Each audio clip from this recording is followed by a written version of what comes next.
boy. God damn your father for putting me through this. Do you remember your Aunt Karen? Well, that must be this year's man.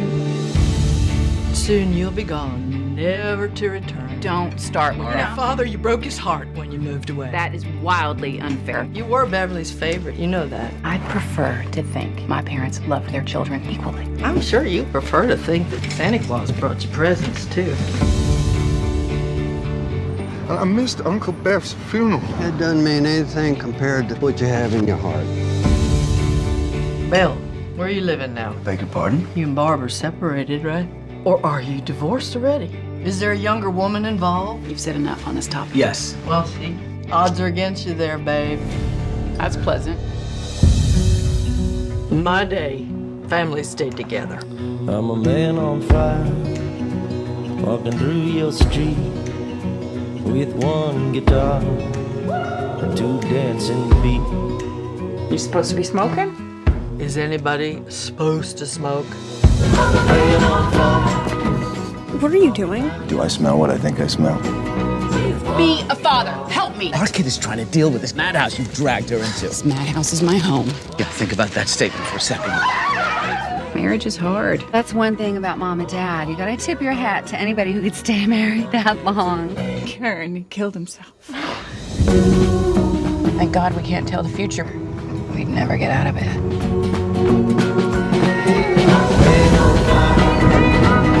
Down your street.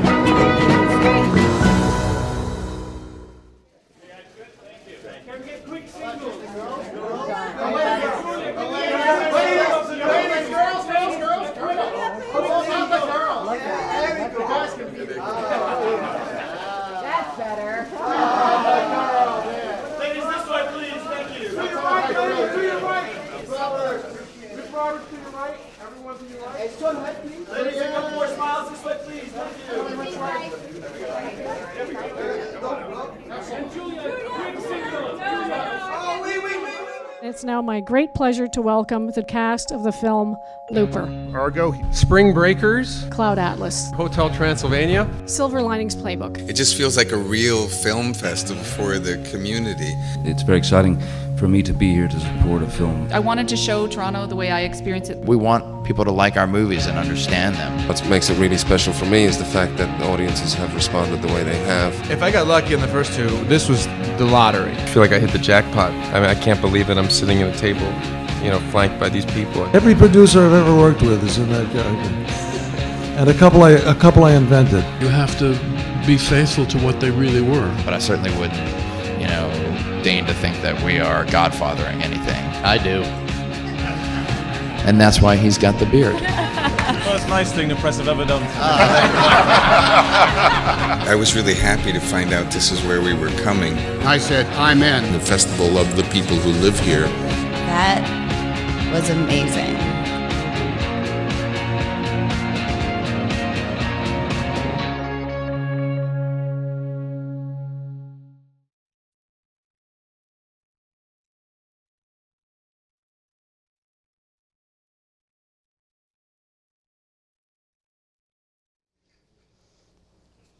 Our moderator for today is Ann Thompson, and it is now my pleasure to welcome the director, screenwriter, and cast for the film August, Osage County. Thank you.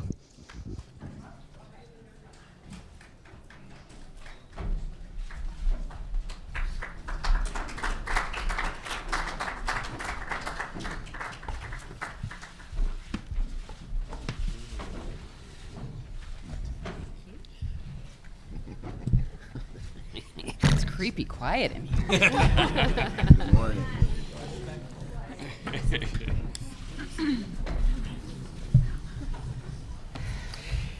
So we all saw August, Osage County yesterday. I now know how to pronounce it. And I want to start, this is a movie about a dysfunctional family, an amazing, sprawling cast of characters. And I wondered if each of you would introduce for us your character, who you play. And I'll start with Ewan. Oh, I play Bill, and I'm married to Barb, who Julia plays. And we have a daughter who Abigail plays.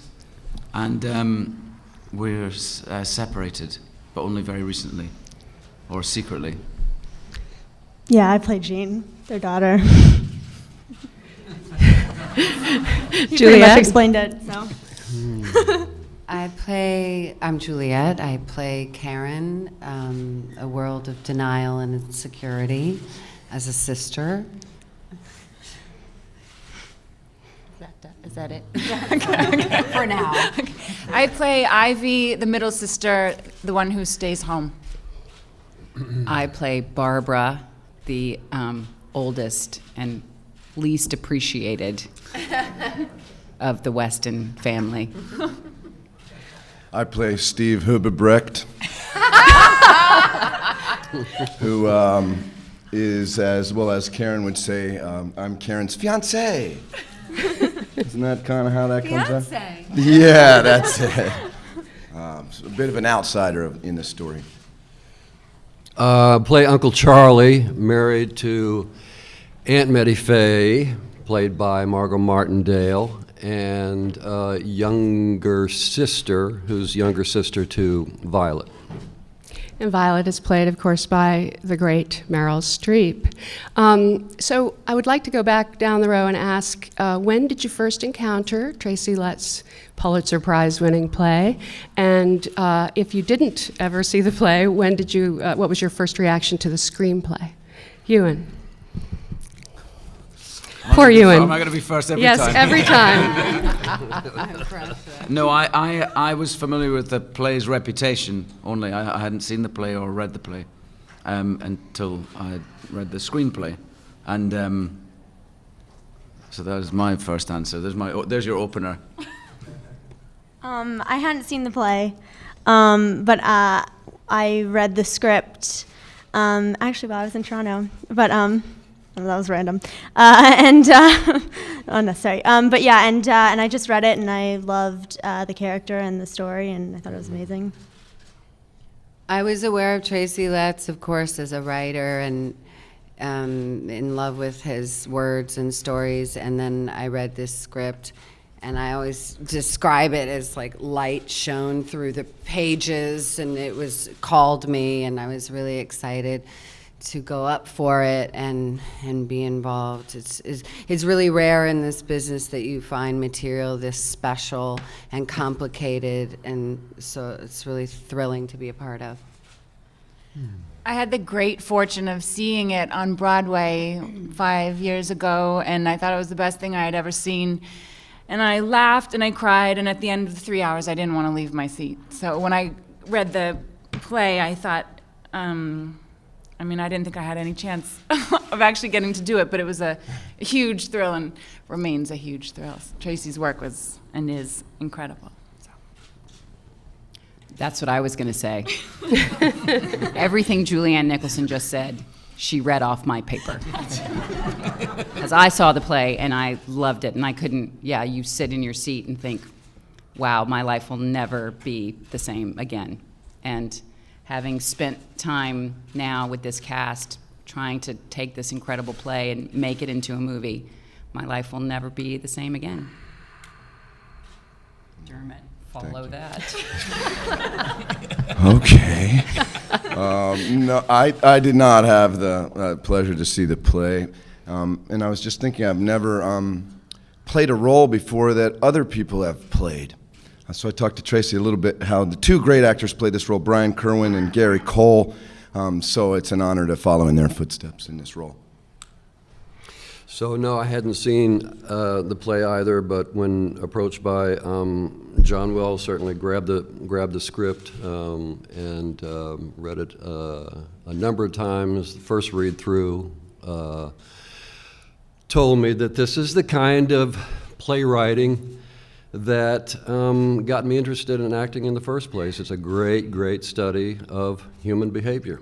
And all those films that I was influenced by for the 50s, 60s, and 70s, it's human behavior that got me interested. So Tracy, sometimes it's a challenge to take a play and turn it into a movie. It's not easy to break it out. Talk about your process in terms of developing it, and who was helping you to develop that script? John and I worked together pretty closely on that, and it is a great challenge. I had done it a couple of times before with a couple of my other plays, and it is a great challenge because you're trying to find the places in the script where an image can represent the words that are our stock and trade as playwrights, and so that's first and foremost. And hopefully, if you can even find some visual metaphors or representations of things that help you tell your story. It's a very different medium. You know, you spend a lot of time as a playwright trying to figure out why the hell all these people are in one location and are not leaving it. And then when you write a screenplay, suddenly they're free to go. And that's that compression, that pressure as a playwright, those parameters are actually very helpful. So when you release that pressure, and suddenly they have that freedom to leave, you have to find other ways to apply that pressure. I think that's one of the real challenges. Of course, it's also greatly freeing, and not only that, but you then get to rely upon things like close-ups that we don't have in the theater to help us tell our story. And fortunately, there's a great gifted cast of actors here who can help do that for us. So the process was a slow one. I mean, John and I got together a couple of times, and I just to sort of, I think John was trying to get to know me a little bit and figure out where it came from before we started talking about the story we wanted to tell, why we wanted to tell it, what was important about that to us, and how best to do that. The script went through many drafts, as they always do, getting whittled away bit by bit. The play's very long. It's about 3.5 hours, though about 25 minutes of that was intermissions. So we don't have those in the cinema, of course. So, but still, there was a lot of whittling away that had to happen. So that was a process that was painful to me then, is painful to me now. I'm still fighting about some of it, but that's the way it goes. And I think it's. I think it was a good collaboration. You know, that in the theater, the playwright is the final arbiter. The buck really stops with the playwright. And that's not the case in cinema. It's a John Wells film.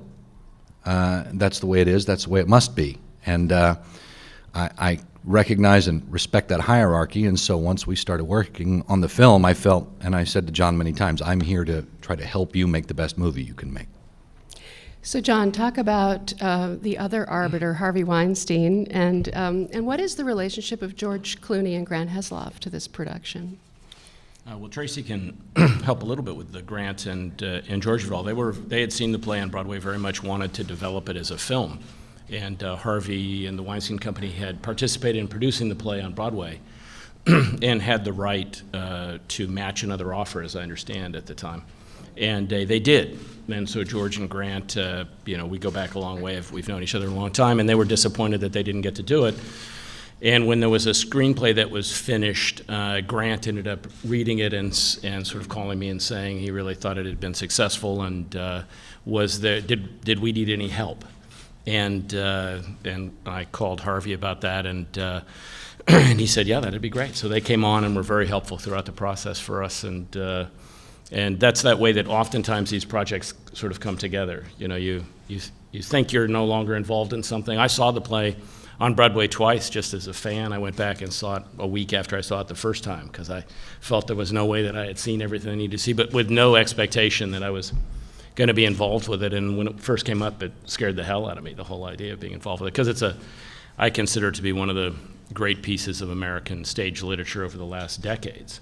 So the danger for me all along, which I shared with Tracy many times, was that I'd be the person that screwed it up, as you come into it. So Grant and George were very helpful in kind of talking about and reviewing everything that we were doing, from the casting through all the process of the whittling of the screenplay, what was actually going to be necessary. So talk about that. Casting is everything, and you amassed an extraordinary cast. What did you need them to be able to do? What was it that you wanted them to be able to achieve? Well, we certainly wanted wonderful actors. The material is complicated and difficult, It seems simple on its surface, but there's a tremendous amount of subtext. There's lots of things going on, lots of relationships going on between the people in the piece. It's a very complex piece of writing, and it's not for the faint of heart. We did what's always easiest to talk about is the 20-odd page dinner scene, which was performed around a table. And we all looked at each other when we started that and said, how's this going to go? And by the end of it, I think we felt very comfortable that we could have taken it straight down into Tulsa and put it on stage and just performed it, because that's where we were by the end of it. We had to create that family, and I was looking for people who were going to be who were wonderful actors, who were going to have the facility to be able to deal with the language. Tracy's language is deceptively simple on the page, not simple when you're actually performing it. I mean, we spent a couple of days on the fish scene, which just the rhythms of the scene itself, the performance of the scene itself, is terrifying. If you go back and watch the scene, I think the word fish is in the scene like 175 times. Julia, talk about what was difficult about that scene. Well, Tracy, I mean, here's the thing. Here's the crux of the biscuit, if you will. We worked our asses off because there was no other way to do it. I've never worked so hard in my life, and I have given birth to 3 children. It was like a mountain to climb every single day. And the only way to climb it, we discovered, was holding hands, whether we liked it or not. And we would work all day and go home and shower and then all run to Meryl's house and start practicing for the next day, because you had to have that momentum going really about 19 or 20 hours of the day, or else it would just leave you. And it was the best acting experience of my life. And I mean, I don't know how they did it 8 times a week, really, without some kind of rehab after, or was there like a halfway house to get back in? I don't know. Because our experience was a treasure box of discovery for me, and at the top of the heap was the person who's sleeping right now somewhere, Meryl Streep, who showed that it is about working hard, because I've never seen anybody work harder than she works, that she doesn't sort of snap her fingers and be a genius, that she really is just the hardest working girl in the room. And I was so grateful to see that up close. What did you ask me? I think you answered what I needed, but aren't I fascinating? Today's my lot. girlfriend Lily's birthday, and it's distracting me because it's all I'm thinking about, because she's here, and we'll all be singing later. So I have more questions for you all, but I think we have a lot of people who are eager to ask questions, and we have some mics roaming around, so I'm going to point, and then the mic will come to you. There's a mic right there. Go ahead. Go ahead. Good morning. Congratulations for the movie. I had 2 questions. One for Julia Roberts. I'm a mother and cancer survivor. And I would like to know what you think about family values is more important than fame. This is the question for you. Well, I hope you understand my English. I'm glad you're in good health. That's the first thing. Well, family values, that's values in general. That's all there is. Fame is a summer breeze that comes and goes, but to have a bedrock of knowing who you are, that's what it's all about. And the second question is for everyone. In the movie, Meryl Streep say that every parent has a favorite child. Do you agree with that? And were you your parents' favorite? Does everyone have a favorite child, every family? Do you really expect us to answer that in front of a large group of people? No, of course not. We all love our children equally. All right. There's a mic right there. Hi, I have a question for Julia. What was the experience yesterday, because I was at the movie theater, releasing the movie for the first time in front of people, because you sat there through the whole evening. You stayed there, you didn't leave. So what was that like? And then, since so much is talking about the Oscar buzz, what it really meant to you, and is it true that Meryl Streep would agree to go in the Best Supporting Actress category, so you could go as the Best Actress category?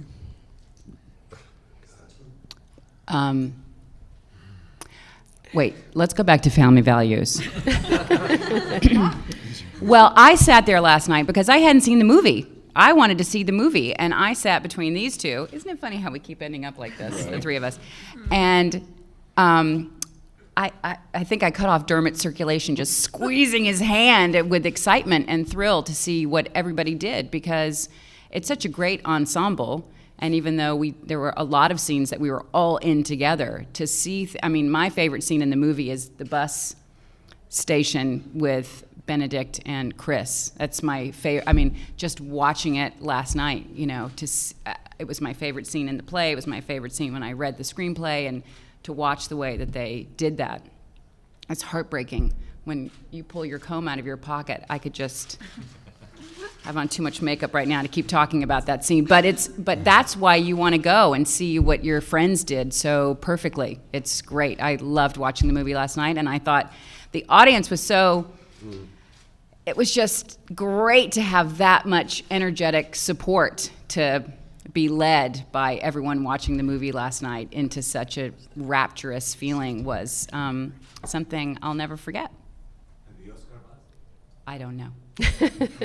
I don't know. What it really meant to you to win the Oscar? It was so great. And I'm not kidding. I'm not kidding at all. It is. I highly recommend it. Go ahead. Good morning. Congratulations on the movie. My name is Barbara. I'm from Slovak News Agency. I have a question for Julia and Juliet. So this movie is about dysfunction, which comes with the frustration and anger.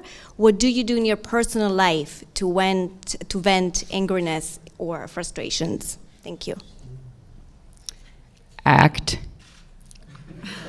Yeah. Right? I don't have to be angry now for like 10 more years. I got it all out. It's funny, I did this movie called Natural Born Killers 100 years ago, and people tend to think I'm an angry person, I think because I was kind of wicked in that.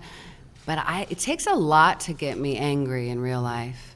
I think injustices to other people would make anybody angry, but I take long walks with my dog and do yoga, eat health food, all that goofy good stuff, and act. Bruce? Good morning, Bruce Kirkland, the Toronto Sun. After hearing Julia Roberts talk so passionately about the chewy material in the screenplay, and by the way, I'm astounded still that a great American film could be made from a great American play. This is a good thing rather than having everything in superheroes. So in any case, after you talked about that, I'd love to hear from some of the other actors and what kind of chewy material they felt was in this for them. So I guess you have to start again. And let's go through. All of it's just so. All of the scenes are wonderfully rich, and there's great depth to be found in all of them, really. It's interesting making a movie of a play. It's a different process. Usually you don't have the I've never quite understood why, but you don't rehearse for movies usually. And as an actor in films, you're able to just kind of find a performance without 4 or 5 weeks in a rehearsal room. But this was a play, so we had we did have a rehearsal period, but at the same time we didn't have nearly as long a rehearsal period as you would have for a play. But we focused on the work on a daily basis. That's what Julia was saying about how hard we worked, because we had to find that depth, but in a shorter space of time and in a more immediate sort of fashion, I suppose. But you can't pick a scene that's not dripping with history and the character's baggage and pain, and every scene is like that. Oh. Yeah, I mean, I was just terrified the whole time. I was just scared, just every day. That was just the truth. Well, when I read for it, I was just like, I'm not concerned, because I'm not going to get it. And then I did, and then I was like, ooh, I'm concerned. And then, and then I was just pretty much scared. But it was just helpful. Like, I felt better working with everybody because it was just helpful. Like, I didn't know what I was doing, and then they all helped me and John, so it was great. You're too humble. You're beautiful. I think this type of stuff is, well, with all the actors up here, I think we all want to, we relish in showing the layers of humanity, the ugly, the beauty, the pain, and all that delicious stuff. And you commented on, it's not superheroes, because in this day and age, it's so bizarre what's happening in cinema. So to be able to, it's a real honor to be able to expose this kind of human frailty and dysfunction and all the inner workings of that. And I just continually get blown away by Tracy's writing. I'll speak for my relationship with Karen. I was in love. I was just in love with her. The ability of presenting a reality that she so desperately wanted. And, when I was growing up, I lived a lot in my illusions, and I still struggle with it. And so I loved this idea that she really is married to her illusions more than painful reality. And I don't know, I love this. It's amazing. For Ewan's right. Every scene is rich and beautiful, and what John mentioned is true too. Tracy's got an amazing way with story and characters, but especially dialogue, and he has a very specific style of writing. And if you missed a word or if you added an it changed the whole scene. So it really was taking that beautiful, familiar way of speaking, but trying to make it your own. And it was a challenge and a joy to work on every day. Julia? No, I already answered. He said everyone but me, right? And I have $5 in my pocket for you. For me, the moment I got the role, I just couldn't wait for Meryl Streep to turn to me and say, "Who are you?"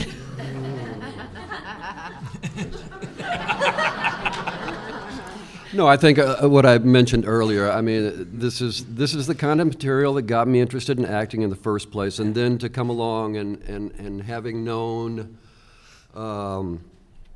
the great actress Margot Martindale for 30 years in the heydays of Actors Theater Louisville, but never getting to work together and hitting it off down there decades ago, and then to be work together as a husband and wife just felt right, felt good, and over 30 years, just nothing has changed in our relationship. It was delight. Who's got the mic? Go ahead. Good morning. My name is Laura Hernandez. I'm coming from W Radio Colombia. And I want to ask you, all of you, besides, of course, working hard and doing the movie, you guys look like a family. It's amazing. You can see that you guys are close. Can you share some experiences, stories about those days of hard work? Yeah, we had an unusual circumstance, and then in that we were out in the middle of nowhere.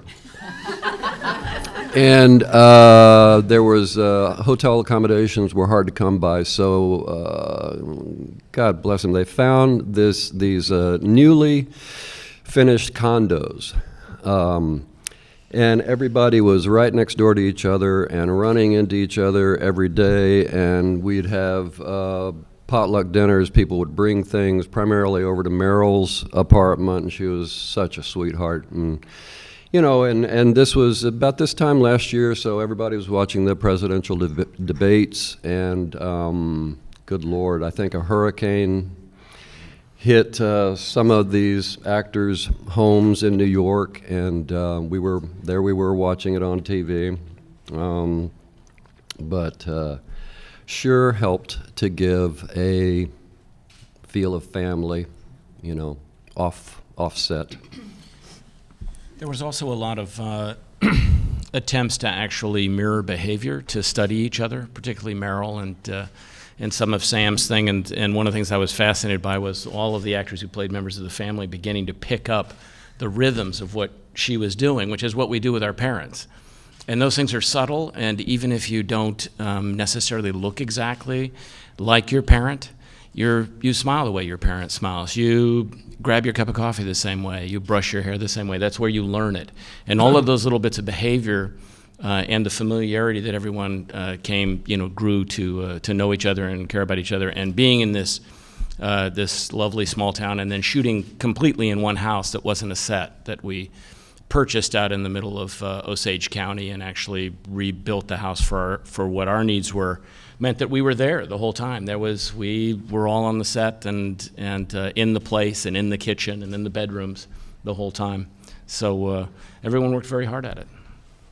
I want to know more about the dinner scene. How long did that take to shoot, and how difficult was it?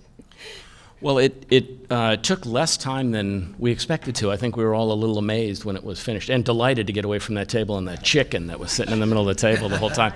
But it was scheduled on the schedule for 5 days. We finished it in about 3.5, and that's purely due to the professionalism of everybody who was there.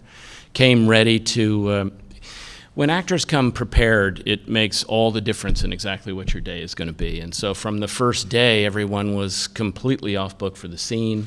And we're sitting there and stayed at the table, and we shot with 2 cameras. And the first day we had sort of split it up into, it's about 20 pages long in the script, and we'd split it up into sort of 6-page chunks because the film cameras could only handle so much of the scene.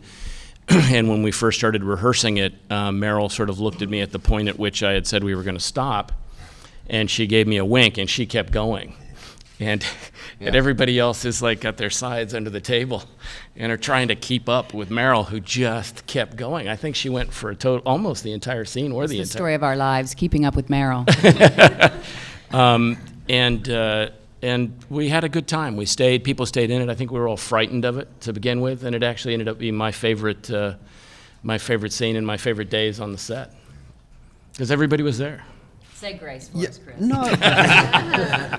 But I also think I think we really had great fun on that scene. I think some of the 95% of the laughter, I think, just came from different actors' delivery, and it was truly felt, you know. All right, who has the mic? Go ahead. Hello, my name is Ernesto Gerard from El Mercurio newspaper, Chile. A question for Julia Roberts. I just want to know if you can tell me more details about your collaboration with Meryl Streep in order to get that great intensity on screen. And for Mr. John Wells, congratulations for the movie. And I want to know what about the challenge coming in general from the world of the TV in order to make this big screen adaptation. Thank you. Well, to work with Meryl Streep is a dream come true for anyone. To know her is an honor. She's such a beautiful person, and it was intimidating, certainly, to be in these scenes with her and, choking her and things like that are not how I pictured it going in my mind all these years, when I thought we'd be together and we'd be having tea and speaking in fabulous accents and dressed up, looking very chic. And then there we were, and I'm sweating and have on a a big butt pad. So that's not how it was in my dream. However, it was amazing, and I think that, you know, at the end of every day, coming out of the truth of the Weston family and into our own truths of who we are together, there was always a hug and a kiss and I love you, and that was really the elixir that I needed to come in the next day and climb over the next table to choke her in the next way, you know. Because it's very scary to do that kind of stuff, and you have to feel really safe with that person. And she's not only sublime and superior in her work, she's such a beautiful person that she sees what not only I need as an actor, but what I need as a girl in the world, and she provides all that all the time. No wonder she's sleeping, she's exhausted, taking care of me.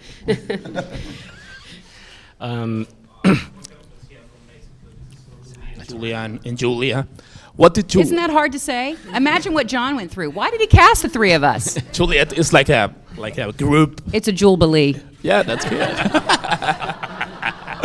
That's very Thank you. good. Just take a minute, people.